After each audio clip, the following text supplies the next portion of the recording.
Girlfriends, hands down, is my favorite TV show.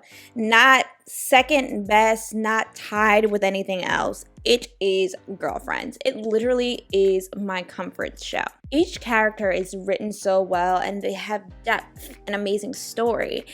You follow Lynn with her music career and as she finds herself and figures out who she really is. Maya and her being an authoress, her leaving Darnell and falling back in love with him. And one particular storyline hits very close to home, and that is the storyline between Joan and Toni.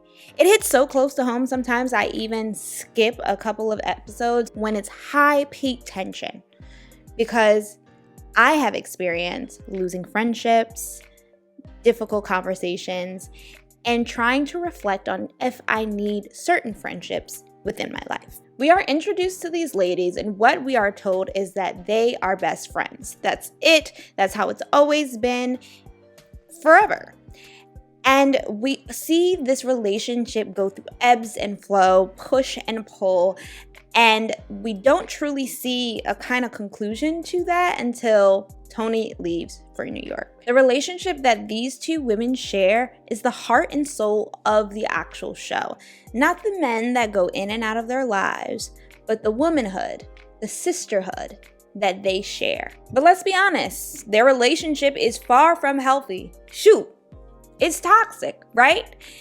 And that is the conversation of this video. So in today's podcast, I want to talk about Joan and Toni's relationship, who they really are, how their dynamic fits between themselves and the people around them, and use them as an example to analyze and examine friendships from childhood to adulthood and how that can be very difficult to maintain, navigate through, and keep. So if this is your first time on my lovely podcast, hi, my name is Amadi and I am your host for Get Her to the Movies, a podcast where I talk about movies, TV, and everything in between.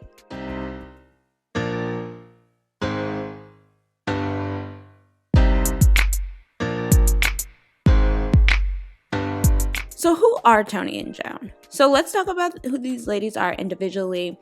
And first, let's start with Joan. So Joan Carol Clayton is an attorney for the first 3 seasons and then becomes a restaurant. She is man crazy and believes that her life will be fulfilled if she has a husband. She's neurotic, but she has a big heart. She looks at her friends like family. She's a practical one, the one that you would essentially call the mom of the group. Antoinette Toni Marie Childs, on the other hand, is not the practical one. She plays her life more fast and loose compared to Joan. People would describe her as a gold digger. She in the series has been self-centered, manipulative, and at times self-destructive.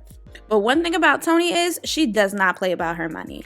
She made sure that she got herself out of Fresno and made sure she did not go back. Both of these women became friends in Fresno when they were children and then went to UCLA together and moved to LA together. And that's their foundation, childhood friends that remained friends into adulthood. And this is so similar to so many people. Being friends during childhood holds a lot of weight. So regardless if you or your friends grow into other people, the tie is strong because you've been friends for so long. From the start of the show, we literally see the cracks in Joan and Toni's relationship. We're introduced in season 1, episode 1, Toni bringing Joan's ex to Joan's birthday party, and they were together for a year.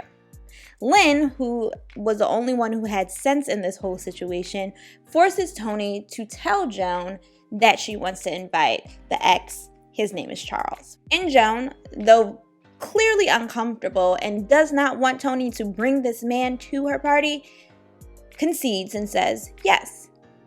But that was Toni's expectation anyway. She expected for Joan to concede and do what Toni wanted to do because that's what she's always done. And that has been Toni's experience in the past. This quick scene shows the dynamic of Toni and Joan. Toni does whatever she wants selfishly, and Joan just takes it and agrees with it. But clearly, Joan is affected in some way about the decisions that Toni makes. It doesn't end there. Within the first season, we see Toni date her ex, physically assault her, and try to sleep with her new boyfriend. And what does Joan do? Take her back every single time. And that pattern repeats itself for the rest of the season. Toni does something self-centered. Joan tries to ignore it until she can't anymore. In the beginning of season 2, the question of why are you even friends with Toni keeps on popping up in Joan's life. Joan's response every time she gets asked that question is never really reflective.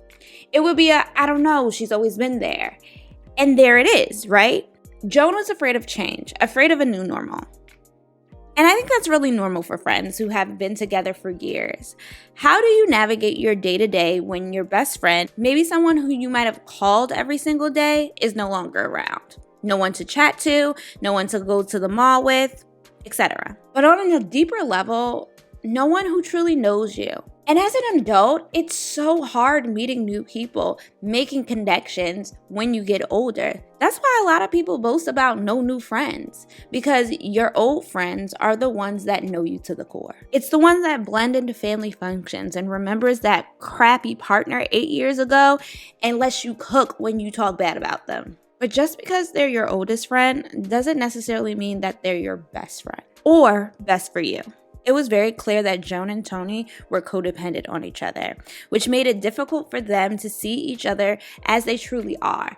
They masked a lot of what was hurting them and thought of it as a temporary thing instead of the new normal. Well, until the second season, where there is a short period in time where Joan is simply fed up with Toni and decides to stop being friends with her. Both of these women became friends with each other during their childhood and went to UCLA together and moved to LA together. That is their foundation, a childhood friendship moving through college and adulthood. Joan, a child of divorce, with her father financially providing for her but being physically absent, and her mom cycling through husbands, was not very close to her parents, especially once she got older. She preferred sending her mom to spa retreats instead of actually spending Mother's Day with her. As for her father, a very free-spirited man, he felt very tied down with Joan's mom, and that in turn reflected on the relationship that he had with Joan not always being around. Toni's situation, though different, still had a similar result with her feeling estranged from her family. Coming from a poorer area in Fresno, California, living on a farm with her brothers and sisters, dealing with an abrasive, alcoholic mother and an avoidant father, Toni was truly raised by her older sister, Sherry. And once Toni was able to leave Fresno, that is what she did. Toni tries to distance herself from her family constantly, separating herself from her past and constantly living in the future. She actually has a not going back to Fresno fund to make sure that she will never return back to her humble beginning. She looks at her family as too loud, too country, too much for her to handle. So a lot of the times in this series, we see her not handle them at all. Because of their estrangement with their family and their lack of closeness, Toni and Joan were each other's family.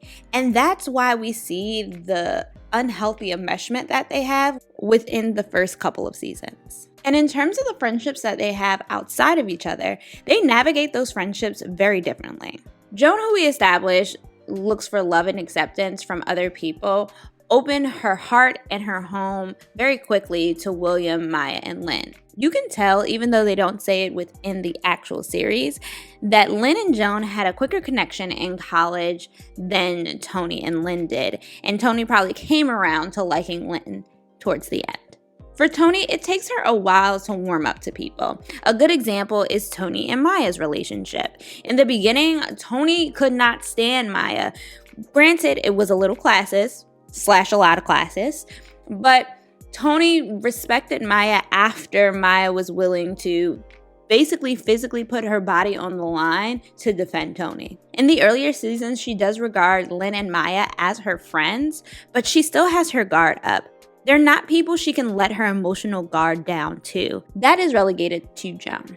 Joan is the only one she feels comfortable with being her true vulnerable self. Toni and Joan's friendship was the bedrock of the series. In an interview in 2020 with Harper's Bazaar, the creator and lead writer Mara Brock Akil said this about the relationship between Joan and Toni. What was unique about Girlfriends that was different than Sex and the City was Sex and the City was all about their dating relationships with a girl group to discuss it with. I wanted to shift that to chosen family of sisterhoods and use Joan and Toni as the Carrie and Big. It was always about whether or not that relationship was ever going to make it, and then letting all the other ones wrap around it. And you feel that throughout the whole series, the push and pull of their relationship and how that affected all the people around them. How Maya and Lynn literally had to step up when Joan and Toni took a break during the second season, double booking themselves to be present for Toni. When the group changes, the roles change too. The true intimacy came from the relationship that these women shared with each other. Like Akil said, it wasn't the partners, but rather the sisterhood, the chosen family. They were each other's support. So this brings me into season 6, the last season that we see Toni on. In the beginning, we see Joan trying to hang on to her restaurant that is currently struggling, and Toni becoming a new mother and coming to terms that she'll be a single mom, even though she spent the whole last season convincing Todd, her husband at the time, to stay with her. We find both of these ladies needing community the most, and unfortunately, sometimes their community letting them down. Joan doesn't feel supported by her friends and sometimes feels taken advantage of, letting them getting free food at her restaurant while it's literally going under. For Toni, she doesn't feel like she's part of the group anymore, not getting invited to mundane things like going to the movies. Towards the end of the season, Joan's restaurant takes a turn for the better, and she is living a life that she couldn't even dream of. And to be honest, this is the part of the whole series that is my least favorite. I can't agree with the writers wanted us to feel. They try to convince us that Joan is now selfish, self-absorbed with her newfound celebrity, and now she no longer has time for her friends. But that's not what I got, and I challenge that. These are the same friends that struggled to support her in the beginning of her restaurant, the ones that she's literally fed and housed. Remember, each and every one of them has stayed at her house at one point in time when they were going through either a divorce or a relationship issue, or for Lynn, just for kicks. And she was always there when her friends needed her. She has gone through all these major events in their lives, and honestly, she always had her focus on them. Let's use the episode when Joan gets a new car and starts dating Javon as an example. We start off the episode with Joan going to Toni's house to invite her to an exclusive party. Joan assumes that Toni can go because she didn't know that Toni recently fired Concepcion, her nanny. Toni decided to downplay the party because she couldn't go, calling it a D-list, and try to shame Joan for going without her. Later in the episode, Joan decides to buy a new car, and the processing overlaps with the time that she's supposed to babysit Morgan. Now, should Joan have called Toni in advance to let her know she was running late? Absolutely. But the exchange that they had once Joan pulled up was so telling. As they were arguing, you can see that Toni looked down on Joan. She thinks she's better than her. And Joan points that out, that Toni is now jealous, which I completely believe. Toni was used to being the fabulous one, the one who knew how to navigate spaces better than Joan. And now Toni's life is shaping up to be very different than what she thought. In the beginning, she didn't even plan on having children, and now she's a single mom. And in typical Toni fashion, she expects everybody to be in the trenches with her. In the next scene, while Joan is riding in the car with Lynn and Maya, both Lynn and Maya tell Joan that they agree that she needs to be the bigger person. Why, you might ask? Well, because Joan has always been the bigger person. That's their rationale.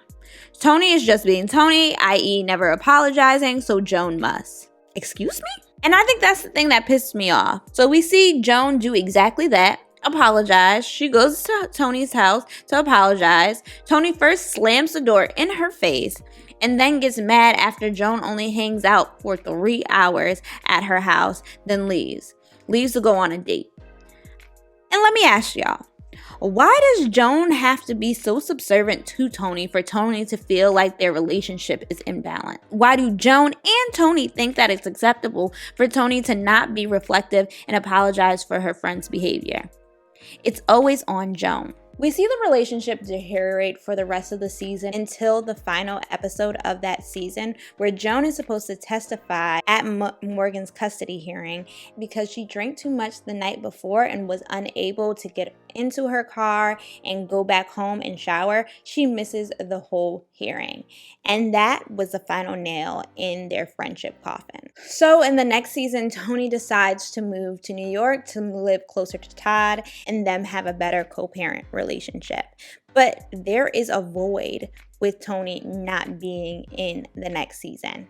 And you feel it. Even in the next season where Monica is like a pseudo replacement of Toni, we feel the emptiness of her presence. And I love how it does get depicted of that wrenching breakup feeling when your bestie is no longer with you. We see Joan cry. We see Joan try to replace Toni. We see Joan try to isolate herself or pick up new hobbies because she's reeling from losing somebody. I think we don't really talk about friendship breakups that much. We constantly talk about romantic breakups. But this man or woman has been around for what?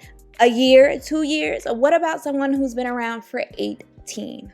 I always have the same conversation with my friend, and the subject goes a little bit like this. Adult friendships are hard. Though the subject or the particular issue might be different, it all ends back to that. It's hard keeping and or getting friends the older you get. And navigating them is even harder. And I think platonic friendships are very unique, right? It's not like romantic relationships. You don't set really intentions with platonic relationships. You don't go up to your work buddy and say, hey, now that we've moved into our friendship phase, I expect for you to listen to my problems, for us to hang out at least once a month, and for you to give me great makeup advice. It's not like that. And I think that is where the messiness comes in. It's less rules, right? So when we think about friendships that come from childhood that kind of slide into adulthood, I think it's an extra level of trickiness. A lot of weight gets put on the time that we spend, the hours, the years put into the friendship. But if we think about it, our requirements as children are totally different than requirements of friendship as adults. When we're kids, it's based off of proximity, right? You're in my school, you're in my neighborhood, you're in my church. Hey, let's hang out. But when we're adults, it's not the same thing. We have expectations of support, of a listening ear, of a lack of judgment, or good advice, or maybe someone to inspire you. It's not the same. So it's not strange that some of these relationships do fall by the wayside. You have different values. You grow into wanting different things, having different values. And as someone who has this happened a couple of times, you start to realize certain aspects about a friendship or about a person that you didn't quite realize before. Joan gets glimpses of that throughout the series, of Toni not respecting her, treating her the way that she wanted to be treated, and or being reflective. And Joan had a problem with that, and she struggled to speak up. And once they repaired their relationship in season 2, moving into season 3, there were still those underlying issues that Joan had with Toni that popped back up in season 6. But by the end, when Joan realized that, their relationship was already gone and wasn't going to be able to be reconciled. Ideally, we want to keep friendships forever, right? Or at least I do. But there is a point in time where you have to realize that maybe this friendship is not fruitful anymore, or it's not something that you need in your life. And those are the eureka moments where we should look at it as a room and space to grow. Knowing that you love this person and this person was important in your life, but they no longer fit in your life. So yes, Girlfriend is a fictional story, but I think it can be a great example of Black womanhood, friendships, how you can heal from them, repair them, and also remove them from your life. For me, I think it's a mirror to show me how friendships can be bigger breakups than romantic relationships, and how to be intentional with the community that I built. So thank you for staying all the way to the end. I truly do appreciate it. If you do like this content, make sure you check out the video before this where I talk about my current favorite sitcoms and some classic sitcoms that I love, as well as we talk about what makes sitcoms special. Please make sure you like, comment, and subscribe to the channel, and make sure you come back here for the next episode. Bye, y'all.